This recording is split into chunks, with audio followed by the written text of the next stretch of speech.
The year is 1066. Anglo-Saxon England, a land of kings and warriors, is about to be wiped off the map. But the story we know, the story of the Norman Conquest, is incomplete. What if the real reason for England's downfall wasn't the strength of an invading army, but the weakness and piety of a single man?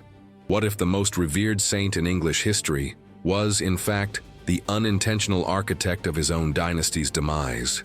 Many believe Edward the Confessor was a weak and indecisive king, but the truth may be more complex and even more dangerous.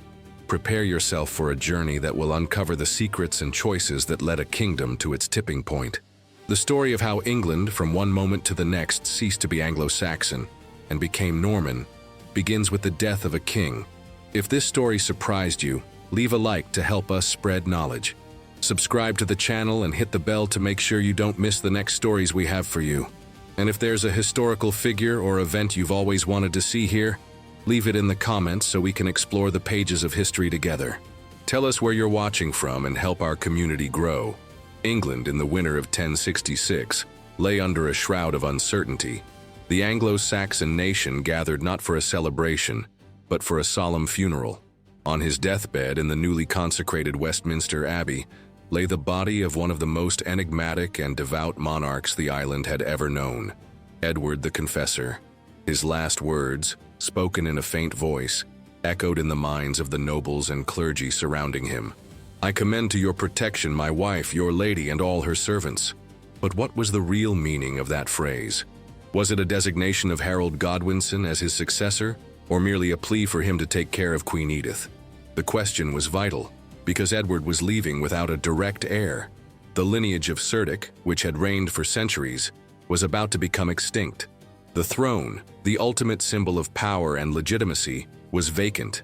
In the depths of the abbey, where the echo of lamentations mixed with the cold stone, the succession crisis wasn't just a royal family problem.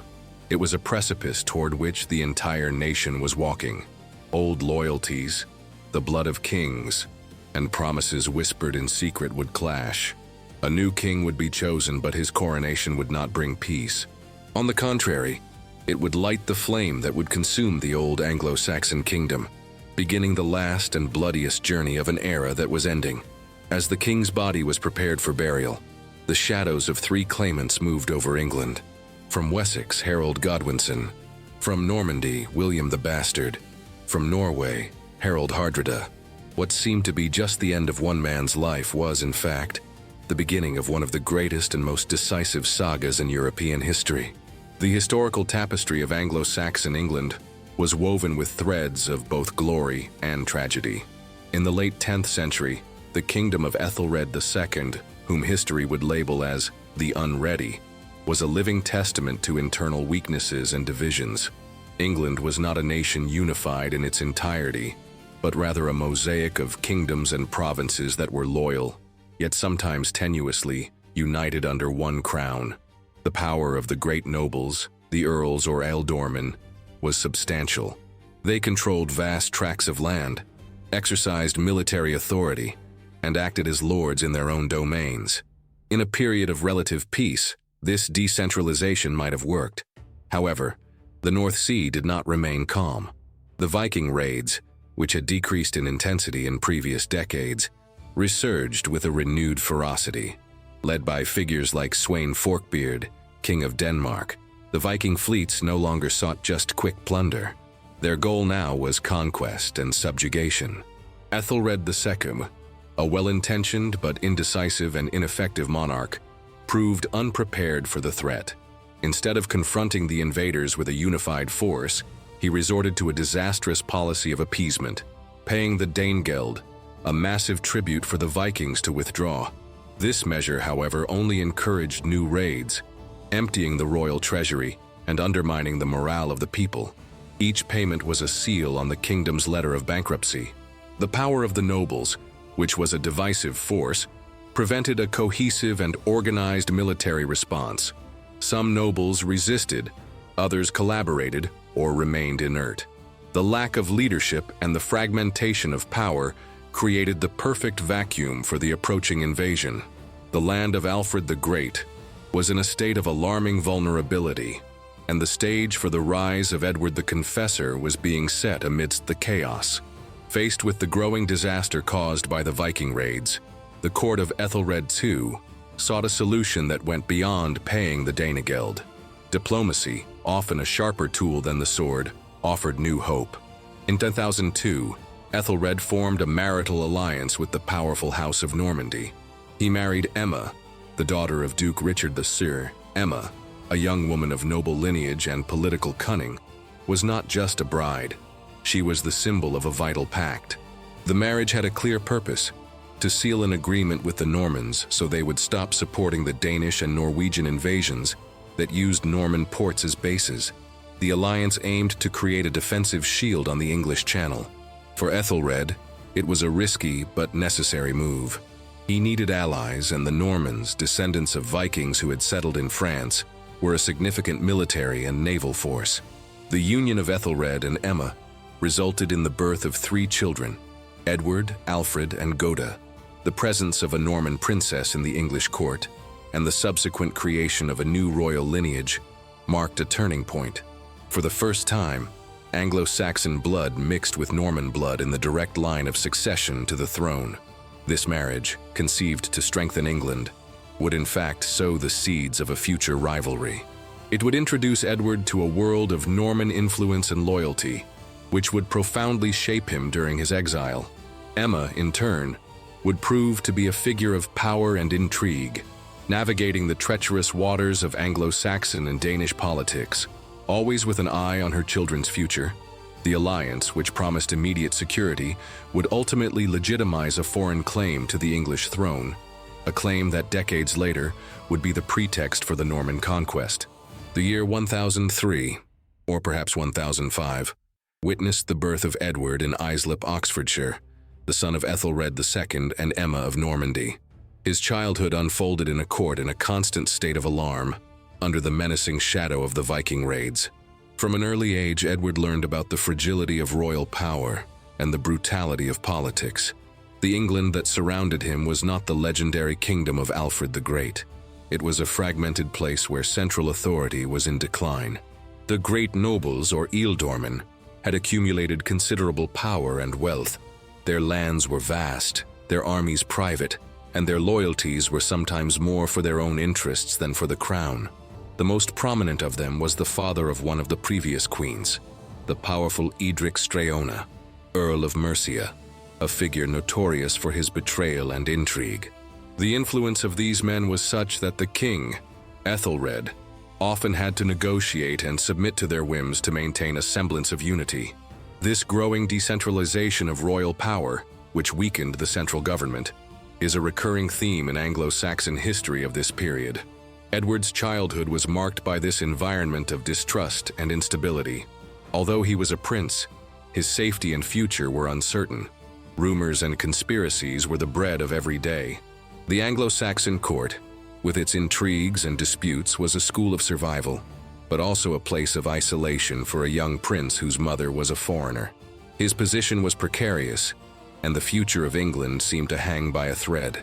The birth of Edward, amidst this turmoil, was the first step on a journey that would take him from prolonged exile to a throne he barely knew, a throne that carried the weight of internal divisions and external threats. And this was the England that, for better or worse, he would inherit. The instability of Ethelred II's reign reached its breaking point. The policy of bribery and appeasement failed miserably, and the payment of the Danegeld only encouraged new and more ambitious attacks.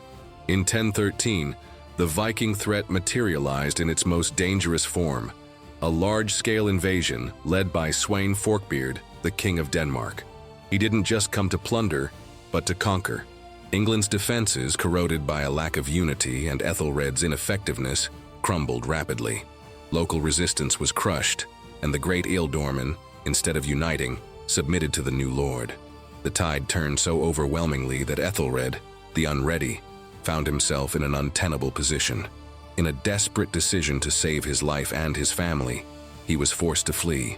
Queen Emma, aware of the seriousness of the situation, orchestrated the escape of her children, including the young Edward, across the English Channel. They sought refuge in Emma's homeland, Normandy. The departure of the royal family marked the end of Ethelred's reign and the beginning of Edward's exile, which would last for decades. They were received by their uncle, Duke Richard II, who offered them protection and a new home. Sweyn's conquest was complete and relatively quick, and he became the first Danish king of England. From then on, England, the kingdom that Edward considered his by birthright, would be governed by a foreign sovereign, and he would spend most of his life as an exile, a prince without a kingdom, whose only hope was the uncertain promise of a return. The exile was a formative period, in which the young prince, far from Anglo-Saxon culture, would be immersed in the Norman world, a fact that would have profound implications for English history. The young Prince Edward, still a child, crossed the English Channel to a life he didn't know. Exile in Normandy was not just a change of geography, but a complete immersion in a culture different from that of his homeland. Under the protection of his uncle, Duke Richard II, and later his cousin Richard III, and finally his cousin Robert I the Magnificent, Edward lived the most important years of his formation away from his homeland. At the Norman court, he was not a crown prince in waiting, but a high-status guest whose position depended on the benevolence and political interests of his relatives. Edward's life in Normandy is a period of English history, with few documentary sources, leading to assumptions and myths that are mixed with the facts. It is known, however, that he was raised in an environment where power was centralized and administration was efficient. He witnessed the court of Robert I, a court that exhibited an authority and organization that contrasted with the decentralization of power in England. Edward the Confessor, later in his reign, would demonstrate a predilection for appointing Normans to positions of power, a habit that, according to some historians, was acquired during this period of exile. Life in Normandy exposed him to a more intense religiosity and a culture of chivalry and administration that would be the basis of the feudal system that the Normans would come to implement. The historian and biographer of Edward, Frank Barlow, argues that the king did not become a semi-Norman, but rather a religious Norman, a man whose devotion and piety were shaped by this experience. The exile was not just a time of waiting, but a school for a future king, although he himself for many years was not sure if he would one day rule England. He lived a life of uncertainty, dependence, and hope, always on the lookout for a sign that he could finally return to claim his birthright. The education of Edward the Confessor was a fundamental pillar in his life and reign, shaping not only his worldview, but also his predilection for certain people and customs. Far from Anglo-Saxon England, he was raised at the Norman court of his uncle, Duke Richard II, and later of his successors. This environment was the epicenter of a vibrant and innovative culture, with a strong emphasis on religion. In Normandy, architecture and art were in constant development, with the first Romanesque cathedrals being built, and monasteries flourished as centers of learning and devotion. Edward was immersed in this context. It is widely accepted that he became deeply religious during this period, which would later earn him the nickname, the Confessor.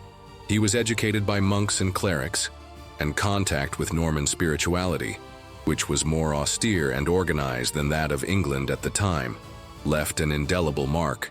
His faith was not just a formality, it was the core of his identity, and this would be reflected in his actions as king. Another crucial consequence of his education was his familiarity with the Norman language and culture. He communicated in French, the language of his mother and his court of exile, and developed bonds of friendship and loyalty with the Norman nobility. This familiarity would not only make him a foreigner in his own land, but would also lead him to grant positions of power and influence to his Norman friends after he became king, which would generate resentment among the Anglo-Saxon nobles. Edward's education, therefore, was a mixture of religious and cultural formation that, although it prepared him for the throne in a way he did not expect, also distanced him from his Anglo-Saxon subjects, creating the tension that would define his reign. The death of Sweyn Forkbeard in 1014 opened a brief window of opportunity for the restoration of the Anglo-Saxon lineage, and Ethelred II, the Unready, managed to return to the throne. However, his return was short-lived.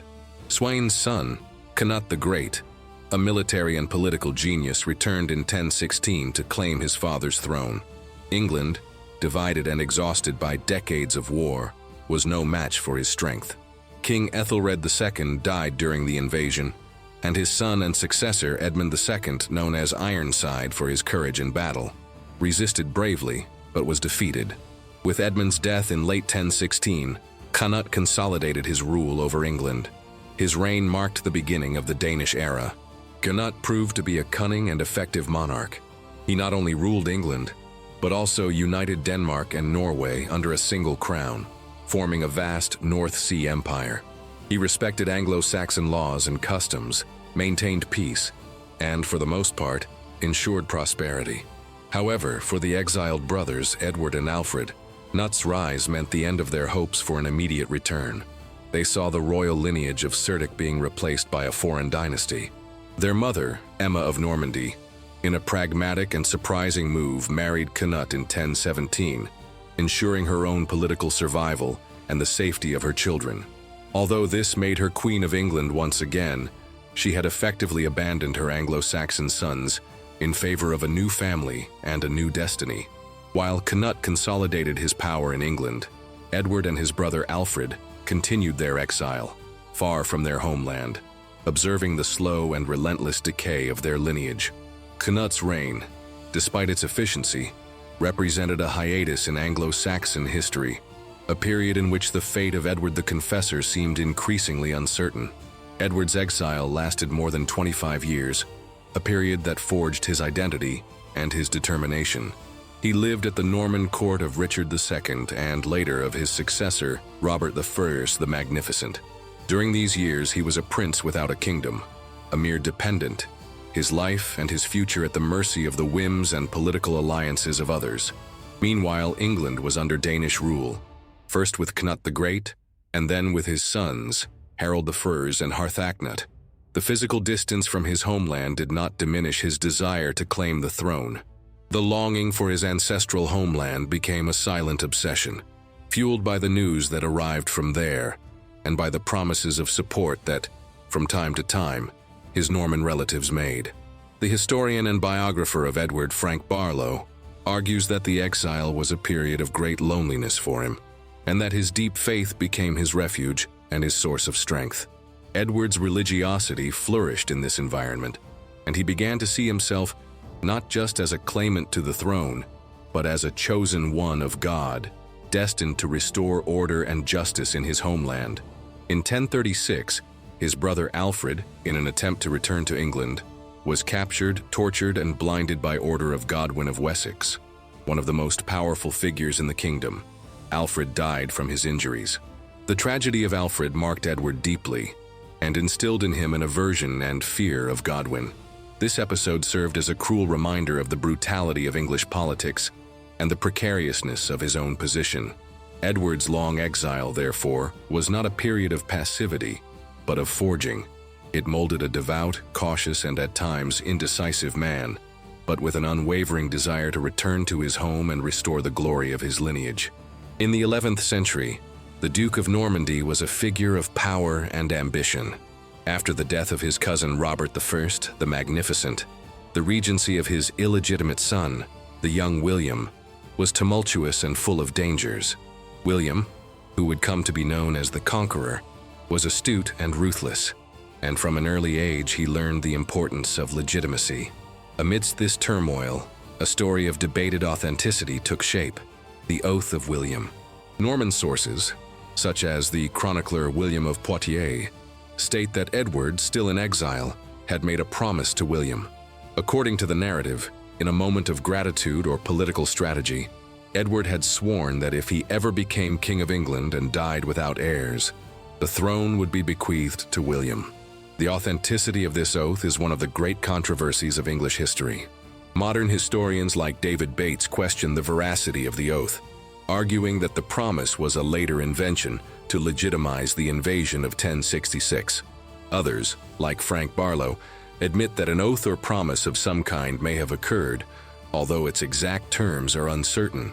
What is known is that William of Normandy believed he had a legitimate right to the throne, a belief he propagated fervently after Edward's death. He would use this promise as the foundation of his claim, justifying his invasion not as a conquest, but as a restoration of what was owed to him. The supposed oath of Edward to William became the starting point of one of the greatest rivalries in history, a conflict between an Anglo-Saxon, a Norman, and a Norseman for the throne of a nation. If this story surprised you, leave a like to help us spread knowledge. Subscribe to the channel and hit the bell to make sure you don't miss the next stories we have for you.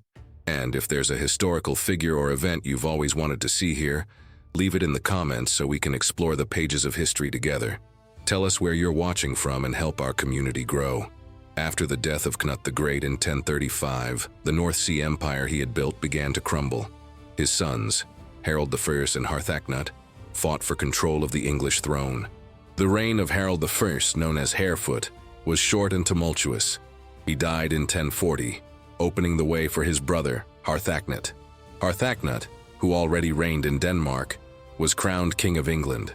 He was a demanding and unpopular monarch. His reign was marked by high taxes to finance his fleet and by violence against political opponents. The murder of his half-brother, Prince Alfred, by order of Godwin of Wessex, still echoed in the people's memory.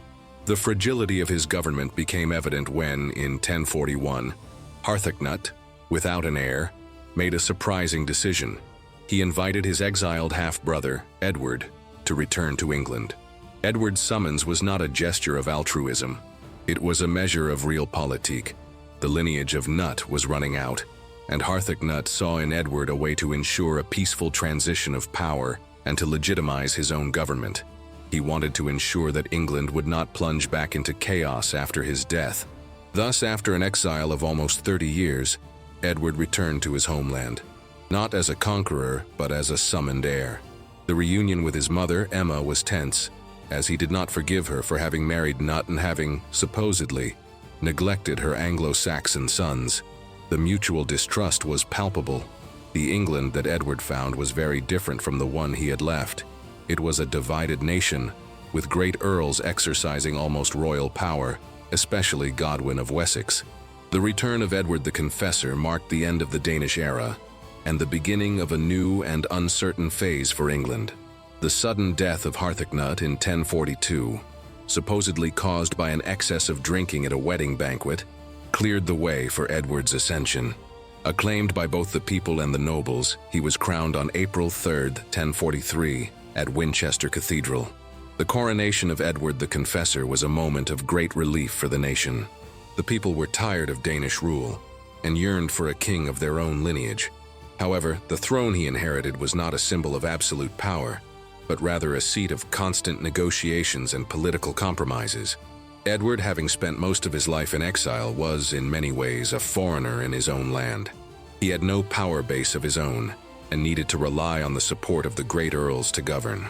The greatest of these challenges was, without a doubt, the powerful Godwin of Wessex. Godwin, the man believed to have ordered the death of Edward's brother, Alfred, and who had supported Harthacnut's ascension, was the most influential figure in England. He controlled the largest and richest of the kingdoms. Edward the Confessor's reign began, therefore, as a delicate political dance with Godwin. Edward's decision to name Godwin his chief advisor and to marry his daughter Edith was not an act of trust, but a political necessity. It was a way of appeasing the earl's power and ensuring a minimum of stability. Edward the Confessor's reign would be a journey to try to centralize power, but he would have to navigate between the ambitions and loyalties of the powerful nobles who, tacitly or explicitly, exercised significant control over the nation's destiny. The England he would govern was a minefield of intrigue and rivalries, where royal authority was a privilege, but also a burden. Godwin of Wessex was one of the most powerful and enigmatic figures in Anglo-Saxon England. His rise, from a noble of little importance to one of the richest and most influential men in the kingdom, is a testament to his political cunning and ambition. He gained the trust of King Cnut the Great and became his closest advisor, being rewarded with the vast and rich earldom of Wessex. With Knut's death, Godwin skillfully maneuvered to maintain his position and influence, supporting Knut's sons and being involved, as is widely believed, in the death of Edward's brother, Alfred. When Edward returned to the throne, he found himself in a delicate situation. The man believed to have betrayed and killed his brother was now the most powerful figure in his kingdom. The tension between the king and the earl was palpable, Edward the Confessor had an aversion and distrust of Godwin, but his position was too weak to confront him directly. He was forced to marry Edith, Godwin's daughter, in a union that, being sterile, produced no heirs. The marriage was a strategy of Godwin to cement his influence in the royal family. Edward the Confessor's court was a cauldron of tensions, with loyalties divided between the king and the powerful Godwinson family. Godwin and his sons, including Harold, the future king, controlled most of the territory and held an almost royal authority. The rivalry between the king and his father-in-law's family would manifest itself in several episodes, including the revolt of the Godwinsons, which would be a turning point in Edward's reign. The rise of Godwin and the power of his family were the main force that Edward had to face in his attempt to centralize power and unify the kingdom. The Earl of Wessex represented the force of decentralization, the power of the nobles who threatened the authority of the king, and his influence would extend beyond his death, shaping the destiny of England. After decades in exile in Normandy, Edward the Confessor returned to England with a circle of Norman friends and advisors. These men, who had been his companions in misfortune and loyal to him during his exile, were his base of trust. Edward, a king who distrusted the powerful Anglo-Saxon nobles, especially the Godwinsons, sought to fill positions of power with men he knew and trusted. This policy, however, generated immense resentment among the Anglo-Saxon nobility. Edward appointed Normans to key posts such as bishops and earls, an act that was seen as an affront to the tradition and dignity of the local nobility. The most notable example was the appointment of Robert of Jumièges, a Norman monk who was one of Edward's closest friends, to the Archbishopric of Canterbury. The Archbishopric of Canterbury was not only the highest ecclesiastical position in England, but also a position of great political power and influence. The appointment of Robert, a foreigner who did not speak the local language, was an outrage to the Anglo-Saxon nobility. Other Normans and French were also rewarded with lands and titles, such as the Earl of Hereford. Norman influence at court extended beyond appointments. Edward's court adopted Norman customs, architecture, and even language, which made the king even more distant from his people. The rivalry between the Anglo-Saxons and the Normans at Edward's court was the main cause of friction between the king and the Godwinson family. Earl Godwin, the defender of the Anglo-Saxon cause, saw Norman influence as a threat to his family's power and to the very sovereignty of England. The presence of a strong contingent of Normans at Edward the Confessor's court was not just a matter of personal preference. It was a policy that inadvertently prepared the ground for the invasion of 1066. The Normans at court would be the first to flee when the Godwinson family rebelled, and upon returning to Normandy, they would reinforce the ambitions of William the Duke to take the English throne. The marriage of Edward the Confessor to Edith, the daughter of the powerful Earl Godwin of Wessex, was one of the most important and enigmatic events of his reign. The union, which occurred in 1045, was not a marriage for love, but a political pact. It was an attempt by Edward to reconcile with the most powerful man in England, and at the same time, a way for Godwin to cement his influence at the royal court. The marriage, however, produced no heirs. The sterility of Edward and Edith's marriage is one of the mysteries of history. The chronicles of the time offer different explanations. Some accounts suggest that the marriage was never consummated, that Edward, a man of deep piety and abstinence, had taken a vow of chastity. Other texts, however, suggest that the couple lived together as husband and wife for a time, but that the absence of an heir was a matter of fact, not choice. The biography of Edward, written around 1067 and known as the Vita Edwardi Regis, emphasizes Edward's virtue and purity, suggesting that the king and queen lived as siblings in a spiritual, not physical union. Whatever the truth, the lack of a direct heir was the greatest irony of his reign. The marriage that should have stabilized the royal succession, in fact, opened the door to the most serious succession crisis in English history. The absence of a biological heir allowed different claimants, both Anglo-Saxon and foreign, to present their claims to the throne. The future of England, the destiny of the kingdom, and the continuity of the Anglo-Saxon lineage all hinged on the absence of a son for Edward the Confessor. The lack of a direct successor was the final catalyst that would lead to a civil war, and ultimately to the Norman conquest. The The lack of an heir was the burden that Edward would carry throughout his reign, and that would define his legacy and the future of his nation. The marriage of Edward the Confessor to Edith, Godwin's daughter, did not appease the tensions between the king and the powerful Godwinson family. On the contrary, the union intensified the rivalry. The Godwinson family, led by the patriarch Godwin and his sons, Sweyn, Harold, and Tostig, accumulated vast tracts of land and positions of power throughout England. Godwin of Wessex controlled the south and southwest, while his sons ruled in the earldoms of the East, East Anglia, and Northumbria. Their influence was so great that they were, in many ways, a rival power to the king's authority. Edward the Confessor tried to counterbalance this hegemony. He appointed Norman friends and allies to positions of power, such as Robert of Jumièges to the Archbishopric of Canterbury, and Ralph the Timid, a Norman, to the earldom of Hereford. These appointments were seen by the Godwinson family as a direct threat to their power and status. The dispute over lands and offices became the main source of friction. The Godwinson family saw the appointment of foreigners as a disrespect for Anglo-Saxon tradition and an attempt to undermine their influence. The tension reached its peak in 1051, when a foreign nobleman, Eustace of Boulogne, a brother-in-law of Edward and his men, were involved in a bloody brawl with the citizens of Dover. Eustace asked for the king's protection, and Edward demanded that Godwin punish the citizens of Dover. Godwin, instead, refused to punish his own people and raised an army to confront the king, which led to a political and military confrontation.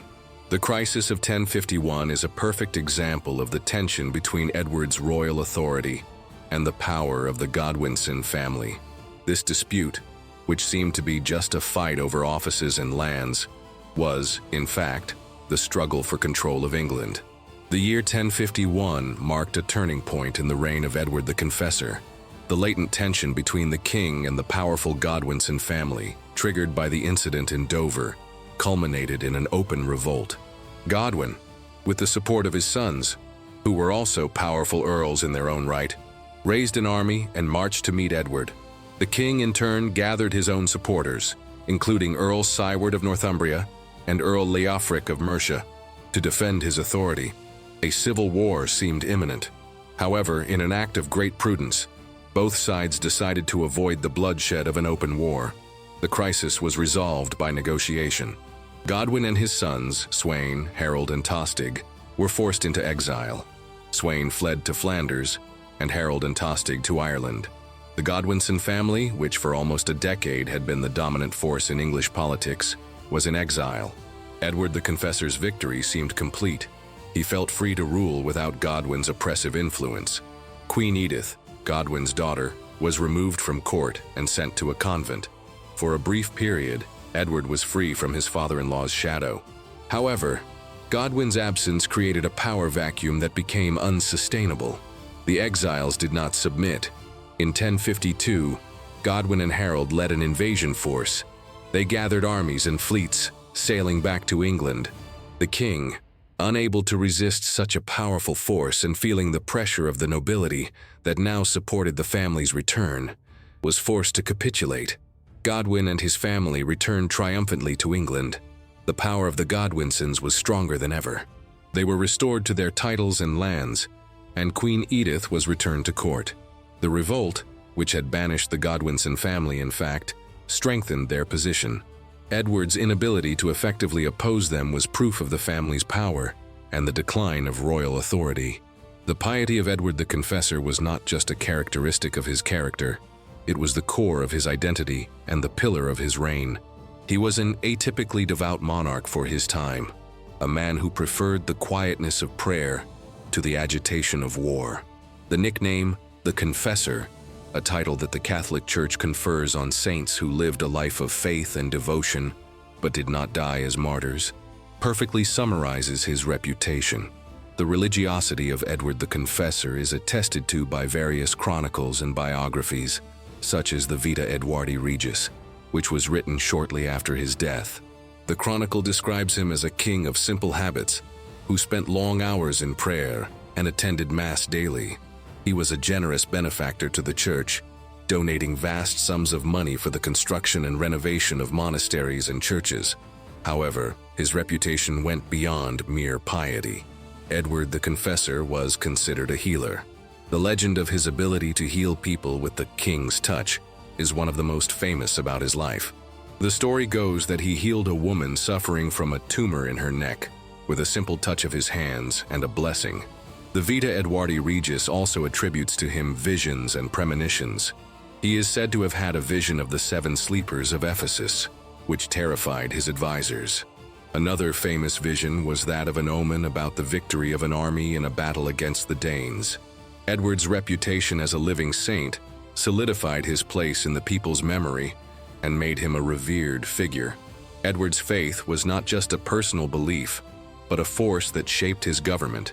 He saw his reign as a service to God and his authority as a divine gift.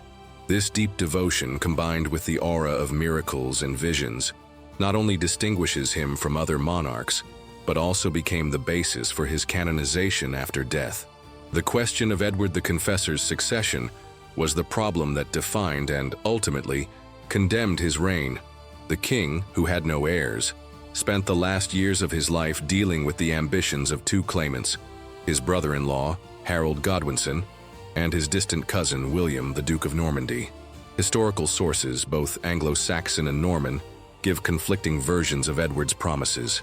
Norman chronicles, such as Wace's Roman de Rue and the Gesta Normanorum Ducum, state categorically that Edward promised the throne to William on his deathbed, or that he had done so much earlier, in an oath during his exile.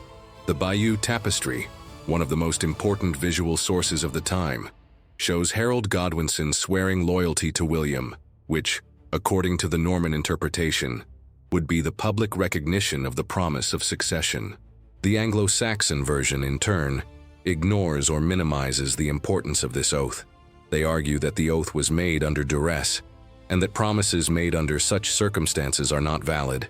Anglo-Saxon sources, such as the Vita Edwardi Regis, focus on Edward the Confessor's last words, who, on his deathbed, is said to have designated Harold Godwinson as his successor.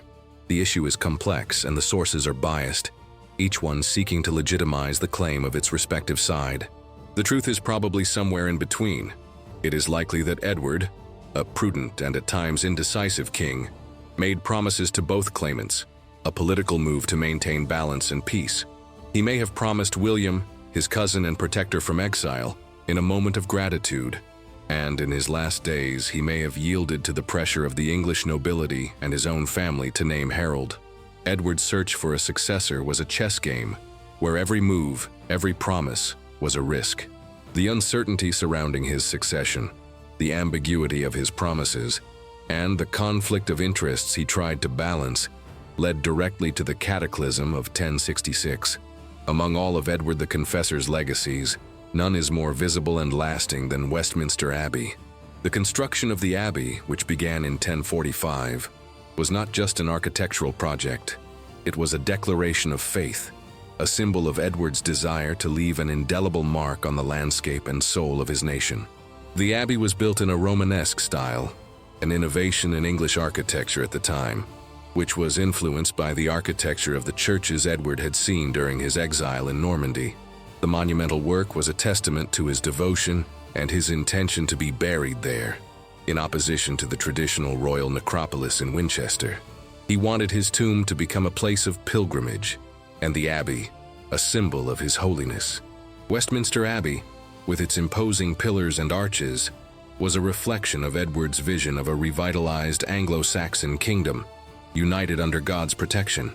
He dedicated it to St. Peter, a gesture that reinforced his devotion to the apostle and his connection to the Church of Rome. The construction of the abbey, however, was an undertaking that took more than 20 years and cost a fortune. The abbey was consecrated on December 28, 1065, just a few days before Edward's death. Its consecration was the climax of his life and his reign, the moment he saw his masterpiece completed. Westminster Abbey would be the stage for coronations, burials, and royal events for centuries, and its architecture and religious significance would endure as a testament to the deep faith of Edward the Confessor. The abbey was not just a church, it was the spiritual heart of a kingdom, a connection between the monarch and the divine, and the final resting place for the king who built it. The life of Edward the Confessor is surrounded by an aura of legends and myths that blend with historical facts, making him a legendary figure. His reputation for holiness, established in life and consolidated after his death, gave rise to stories that reinforced his connection with the divine. The most famous of these is the legend of the Ring of St. John the Evangelist. The story, told by monks of Westminster Abbey, says that Edward met a beggar on a bridge in Essex and, having nothing to offer, gave him a ring from his finger. Years later, 2 English pilgrims, on a trip to the Holy Land, met St. John the Evangelist. He gave them the ring, revealing that he was the beggar Edward had helped, and asked them to return it to the king, with the message that, in 6 months, they would meet in paradise. The legend is a clear example of how Edward the Confessor's life was seen as a journey of faith and piety, and how his reputation for holiness was built. Another famous legend is that of his visions. Chronicles of the time report that during a mass, he had a vision of a ship that sank in the sea, carrying an enemy. In another episode, he is said to have had a vision of the 7 sleepers of Ephesus, who slept for centuries, an event that he is said to have interpreted as an omen of peace. These stories, although not historically proven, are important because they reveal the perception of Edward by his contemporaries. He was not just a king, but a blessed man, an instrument of the divine will. The myths and legends about Edward the Confessor served a purpose. They sanctified his image, made him a model of Christian royalty, and later facilitated his canonization. They transformed an indecisive and fragile king into a legendary figure, a patron saint, and ensured that his legacy would endure long after his death. The year 1066 was a year of omens and miracles, and none was more frightening and symbolic than the appearance of Halley's Comet. Every 75 years, the comet made its appearance, but in medieval Europe, the lack of scientific knowledge meant that such events were interpreted as divine signs or omens of great change. In April 1066, the comet appeared in the sky over England. It was seen by everyone, from peasants to kings, and its bright and long tail was interpreted as a sign that something of great importance, and possibly of great misfortune, was coming. The Bayeux Tapestry, which narrates the events that led to the Norman Conquest, dedicates an entire panel to the comet. The Latin inscription, Isti mirantur stellum, they wonder at the star, shows the frightened looks of the English. The scene is followed by a panel showing a phantom ship, an omen of the invasion. For Harold Godwinson, the newly crowned King of England, the comet was a bad omen, an indication that his newly acquired kingdom was under threat. For William of Normandy, the comet was a divine sign. It was proof that God was with him, and that his claim to the throne was legitimate. Halley's Comet was not just an astronomical event, it was a psychological catalyst. It fueled anxiety and fear, and reinforced the beliefs of both sides. The appearance of the comet was the visual prelude to the great tragedy that would follow, the last piece on the chessboard that would lead to the Battle of Hastings and the changing of England's destiny forever. The enigmatic and terrifying nature of the comet served as a perfect prelude to the great and bloody journey that was about to begin. The last years of Edward the Confessor's reign were marked by a decline in his health. The age and the hardships of a life of exile and unstable government began to weigh on him. The chronicles of the time, such as the Vita Edwardi Regis, describe an increasingly weak and frail king. Edward's illness, which intensified in late 1065, was a clear sign that the end was near. The king's health was not just a personal matter, it was a matter of state. With Edward the Confessor weakened, the power vacuum at court became more pronounced. The rivalry between the claimants, especially between Harold Godwinson and the royal family, became more intense. Edward the Confessor's debility made him more susceptible to the influence of his advisors. It is during this period that the Godwinson family, led by Harold, became the dominant force at court. The king, unable to exercise his authority effectively, was forced to lean on Harold, who, in turn, took the opportunity to cement his position as the natural successor. The deterioration of Edward's health also affected his ability to govern. Political and military decisions were increasingly delegated to Harold, which in practice made him the de facto ruler of England. The king, in turn, dedicated himself to his masterpiece, Westminster Abbey, a project that consumed his energy and his last days. Edward the Confessor's health is a crucial element in the narrative of 1066. It forced the issue of succession to a climax and created the environment of uncertainty and urgency that would lead to the Norman invasion. The king's fragility contrasted with the strength and ambition of his claimants, and this dichotomy was the driving force behind the events that would follow his death. On December 28, 1065, just a few days before his death, Edward the Confessor witnessed the consecration of Westminster Abbey. It was the culmination of his life and the climax of his devotion. The Abbey, a masterpiece of Romanesque architecture inspired by the churches he had seen in Normandy, was the materialization of his faith and his devotion. The consecration ceremony, however, was overshadowed by the king's failing health. Edward the Confessor was too ill to attend the ceremony, and instead Queen Edith represented him. The abbey, which he had built as his final resting place, was consecrated without the presence of its patron. Edward the Confessor's absence from the ceremony was an omen of his imminent death. The abbey, which was meant to be a symbol of his life, ended up becoming the location of his funeral. The consecration of the abbey, however, was an event of great importance. It not only consolidated the religious legacy of Edward the Confessor, but also created a new place of power and symbolism for the English monarchy. Westminster Abbey, with its grandiose architecture, would become the site of coronations and burials of English monarchs for centuries. The consecration of the abbey was the last public act of Edward's reign. It was the moment he saw his masterpiece completed, a symbol of his faith and his connection with the divine. The abbey was Edward's last great contribution to England, a contribution that would endure far beyond his life. The irony of his absence from the consecration was a reminder of the fate that was approaching, and the abbey, which he had built for his holiness, would become the tomb of a king who, in his death, would trigger the greatest crisis in English history. The last days of Edward the Confessor were a period of great tension and drama at the English court. The king, bedridden and dying, was surrounded by his wife, Queen Edith, and his brother-in-law, Harold Godwinson. The chronicles of the time, especially the Vita Edwardi Regis, give a detailed and emotional account of the king's final moments. On January 5, 1066, Edward the Confessor was on his deathbed, his voice faint and his body frail. He was aware of the destiny of his kingdom, and he knew that his death would trigger a succession crisis.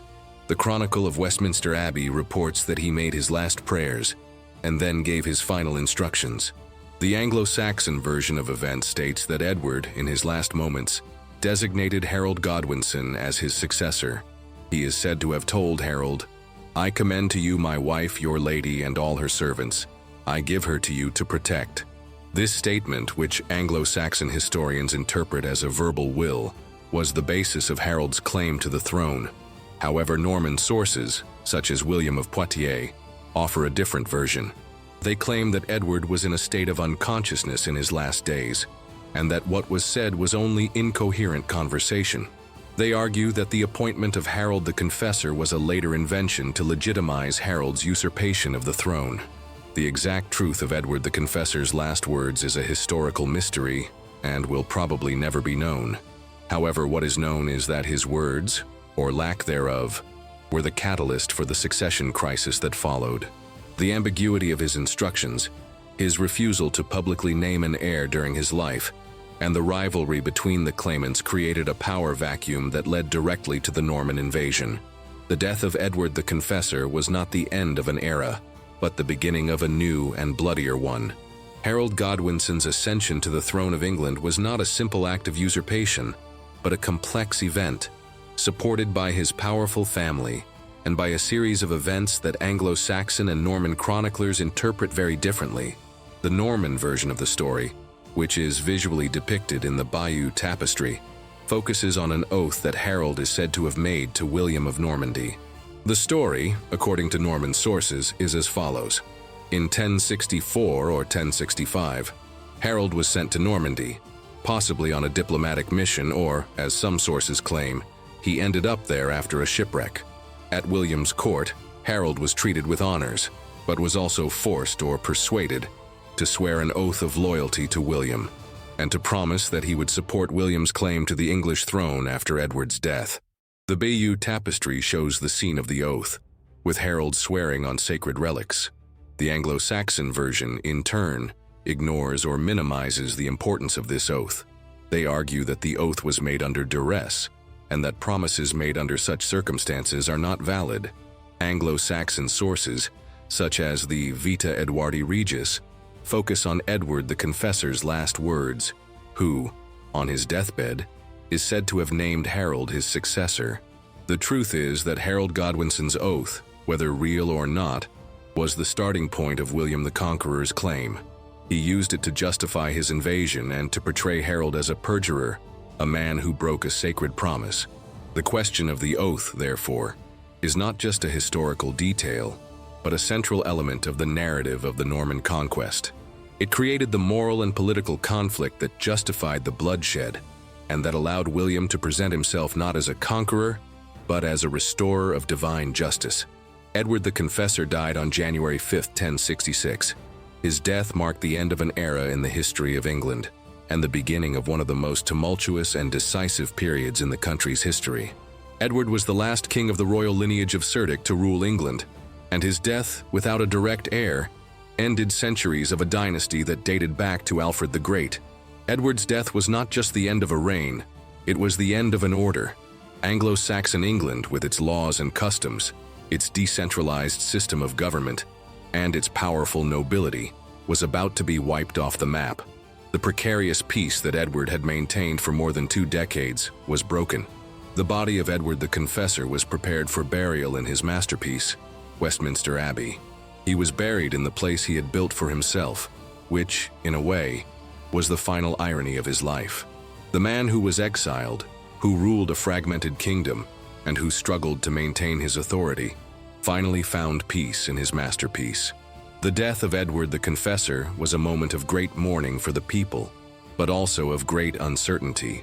The question of succession was open, and England became a prize for which the claimants turned. Harold Godwinson, the powerful Earl of Wessex, was named his successor. William of Normandy and Harald Hardrada of Norway, in turn, were preparing to invade England, each with their own legitimate claim to the throne. The death of Edward the Confessor was the spark that lit the flame. Anglo-Saxon England, which he had struggled to keep united, was about to be divided by a bloody war. The reign of Edward the Confessor was a prelude to the Norman conquest. His death was the starting point for the last and most decisive battle in English history.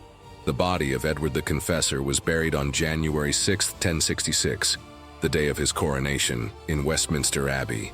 The funeral was a somber and solemn event, but it did not have the pomp and splendor that might be expected of a royal funeral. The mourning for the king was mixed with the urgency of the succession crisis. The abbey, which had been consecrated only a week earlier, was the perfect place for the king's final rest. Edward's tomb became a place of pilgrimage, and his reputation for holiness grew. Edward the Confessor's funeral, therefore, was overshadowed by the coronation of his successor. What should have been a moment of mourning and reflection became a moment of politics and power. The story of Edward the Confessor did not end with his funeral. On the contrary, his tomb in Westminster Abbey became a symbol of his legacy, a place of pilgrimage for those who believed in his holiness, and a reminder of the king who, in his death, triggered the succession crisis that changed the history of England forever. Edward's tomb is the only tomb of a pre-Norman king that is preserved in Westminster Abbey, and his body was translated to a shrine in 1163, after his canonization, making him the only Anglo-Saxon king to become a saint. The death of Edward the Confessor on January 5, 1066, opened the door for the start of the conflict. The Witenagemot, the Council of Anglo-Saxon Nobles, which was responsible for electing the new king, met in Westminster. Although there were other claimants to the throne, such as Edgar the Atheling, a member of the royal lineage, the choice fell on Harold Godwinson. He was the most powerful man in England, the commander of the army, and the figure that Edward had named on his deathbed, according to the Anglo-Saxon chronicles. Harold II was crowned king on January 6, 1066, in Westminster Abbey, the same day as Edward's funeral. His coronation was an act of great audacity and speed, designed to consolidate his position before his rivals could react. Harold, however, knew that his ascension to the throne would not be easy. He had ignored the promise made to William of Normandy and the oath of loyalty he had made to him. Norman sources, in turn, saw Harold's coronation as an act of usurpation. William of Normandy, who considered himself the legitimate heir, saw Harold's act as a violation of a sacred oath. Harold II's ascension to the throne was the act that transformed the succession crisis into a war. He was a brave and capable man, but his decision to ignore the promises to William and to proclaim himself king, knowing that he would face opposition from one of the most powerful dukes in Europe, was the decision that sealed the fate of Anglo-Saxon England. The news of the death of Edward the Confessor and the coronation of Harold Godwinson reached Normandy with the speed of light. William of Normandy, the Duke, received the news with fury. He saw Harold's coronation as an act of perjury and a usurpation of what he considered to be his by right. William the Conqueror's claim was based on two main points: Edward the Confessor's promise of succession and Harold's oath of loyalty. He immediately began to prepare an invasion. The preparation for the Norman invasion was a monumental undertaking. William needed a fleet to transport his army across the English Channel. He summoned his vassals and promised them lands and riches in England in exchange for their service. He also sought the support of Pope Alexander II. The Church, which saw Harold's coronation as an act of treason and usurpation, gave its blessing to the invasion, and the papal banner was delivered to William, which gave his invasion an air of a crusade. William the Conqueror's claim was not just a matter of power, it was a matter of legitimacy. He saw himself as the executor of Edward the Confessor's will, and as the restorer of divine order. The invasion of William the Conqueror was not just a conquest, but a revenge.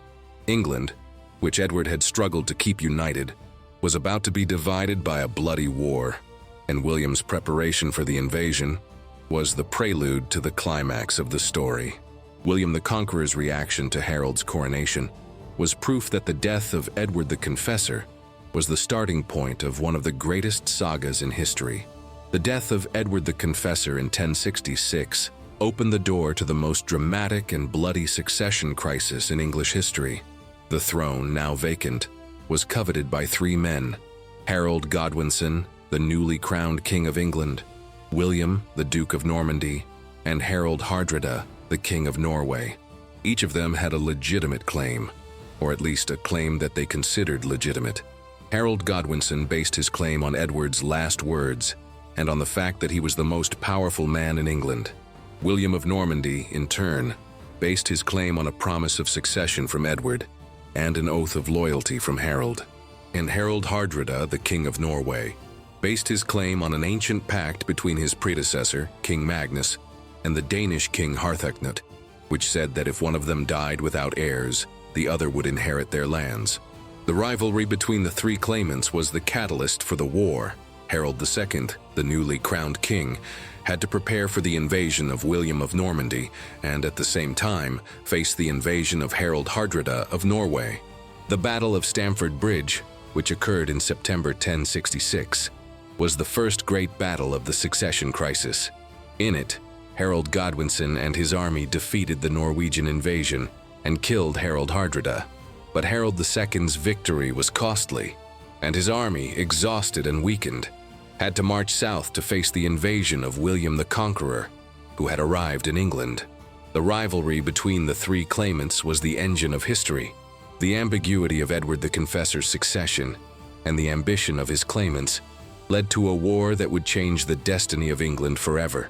The succession crisis was the great final work of Edward the Confessor's life and the result of his indecision. The Battle of Stamford Bridge, on September 25, 1066, is one of the most heroic and tragic events in the history of Harold II. The news of the Norwegian invasion, led by Harald Hardrada, the last Viking, and Tostig Godwinson, Harold's exiled brother, caught the English king by surprise. The Norwegian fleet landed in northern England, and Harold II's army, which was in the south, waiting for William's Norman invasion, was forced to march north. Harold II's march was a feat of great speed and resilience. He led his army on foot, marching about 300 kilometers in just 4 days. The speed of the English army caught the Norwegians by surprise. Harold the Confessor's army found them at Stamford Bridge, a place where the Norwegians were preparing to return to the ship. The battle was a massacre. Harald Hardrada's army, which was not prepared for battle, was crushed by the forces of Harold II.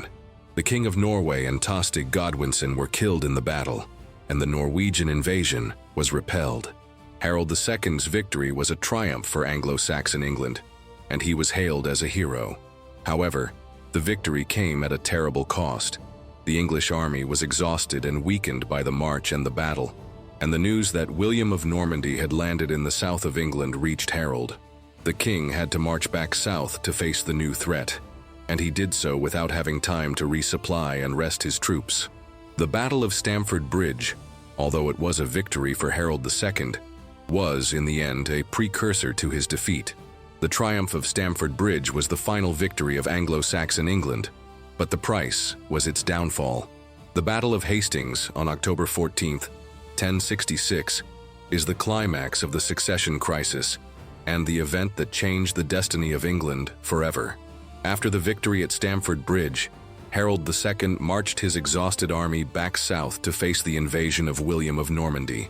The English king, instead of waiting for reinforcements, decided to fight in a defensive position on a hill near the town of Hastings. William, in turn, had a fresh and well-equipped army, and his strategy was simple: to lure the English out of their defensive position. The battle began with a Norman cavalry attack that was repelled by the English shield wall. The fighting was fierce, and the victory of either side seemed uncertain. However, at one point, a rumor spread among the English that William had died. The morale of the English faltered, and the Normans took the opportunity to attack with renewed ferocity. William of Normandy, to prove that he was alive, raised his helmet. The battle continued, and the Normans used a tactic of a false retreat to break the English shield wall. The tactic worked, and the English, instead of holding their position, pursued the Normans. The shield wall was broken, and the English army was dispersed. Harold the Confessor died in battle, supposedly by an arrow to the eye. The death of Harold II was the end of the Anglo-Saxon resistance. With the death of their king, the English army disintegrated. The Battle of Hastings was not just a battle, it was the conquest of England by William the Conqueror. The death of Harold II, the last Anglo-Saxon king of England, was the final act of an era. William's victory at Hastings was the prelude to the New World. William's victory at Hastings paved the way for his ascension to the throne of England. He was crowned king on December 25, 1066, in Westminster Abbey, the same church where Edward the Confessor had been buried, and where Harold Godwinson had been crowned. The choice of location was no accident. It was an act of legitimacy. By being crowned at Westminster Abbey, William the Conqueror was connecting with the legacy of Edward the Confessor. He was not just proclaiming himself a conqueror, but a legitimate successor to a holy king. William's coronation in Westminster Abbey was a symbolic act. It was the moment when the lineage of Edward the Confessor was erased, and a new dynasty, that of the Normans, was established. Edward's legacy was used to legitimize the new king. The Norman Chronicles, which were written after the Conquest, insisted that William the Conqueror was fulfilling the will of Edward the Confessor, and that he was restoring divine order. The canonization of Edward, which occurred in 1161, a century after his death, was largely an attempt to legitimize the new Norman regime. The Church, which had supported the invasion of William the Conqueror, now celebrated the king he had deposed. William's coronation in Westminster Abbey was the final act of a drama. It was the moment when Anglo-Saxon England was replaced by Norman England. The legacy of Edward the Confessor, of a holy king and a man of deep faith, was co-opted and used to justify a conquest. William the Conqueror's victory at the Battle of Hastings and his coronation at Westminster Abbey were not just the replacement of one king by another. It was a revolution. England, which for centuries had been ruled by Anglo-Saxon monarchs, was now under the rule of a foreign sovereign, and with him came great and permanent changes. The new political landscape was marked by the introduction of the feudal system. William the Conqueror confiscated the lands of the Anglo-Saxon nobility who had fought against him at Hastings and redistributed them to his Norman vassals, who, in turn, swore loyalty and military service to the king. This act of land confiscation was one of the greatest acts of dispossession in English history. The Anglo-Saxon nobility, which for centuries had been the dominant force in the kingdom, was replaced by the Norman nobility. The English language was replaced by French at court and in administration, and the decentralized government of Anglo-Saxon England was replaced by a centralized and efficient government. The introduction of the feudal system and the centralization of power, however, were not the only changes. Norman England was a period of great constructive activity. The construction of castles, cathedrals, and churches in a Romanesque style, which was very different from the Anglo-Saxon style, was a physical manifestation of the new power. England, which for centuries had been a nation of farmers and small landowners, became a nation of vassals and feudal lords. The Domesday Book, which was compiled in 1086, is a testament to this transformation. The book, which is the first census in English history, details every property, every animal, and every person who lived in England, and shows the control that the new king and his vassals had over the land. William the Conqueror's reign was not just a conquest, but a transformation. The England that Edward had governed had disappeared, and a new nation with a new culture, a new language, and a new system of government had been born. The death of Edward the Confessor in 1066 was the beginning of a journey that transformed England forever.